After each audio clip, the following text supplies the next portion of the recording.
पुस्तक पढ़ू आमे एही दुनियार सब तथ्य विषय जानी पारू से विज्ञान हो कि नैतिक पुस्तक आमको बहुत जिनिस शिखाई थाए समयानुवर्ती ठारू आरंभ करी जीवन जीवार प्रकृत शैली पुस्तक ही आमको शिखाई थाए किंतु आमे एबे जानि पारुथिबा जे आधुनिक जुगर असुविधाटी कौन अधिक सिलेबस अधिक होमवर्क एवं मुंड उपरे अधिक बोझ यह आमको बहुत भारी पड़ी थाए पिला माने जतबेले पुस्तक खोलती पुस्तक मनोरंजन नहे बोझ परी लागे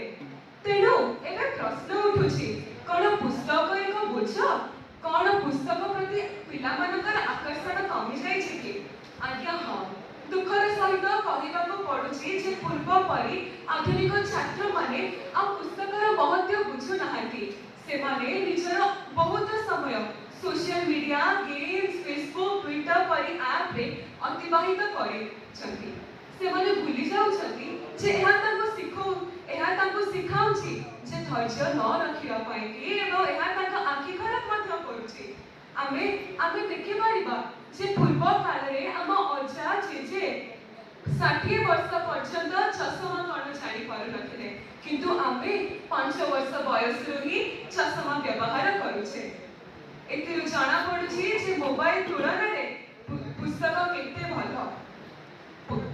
मोबाइल हमको मनोरंजन देई थाए किंतु पुस्तक हम जीवन उज्जवल करी थाए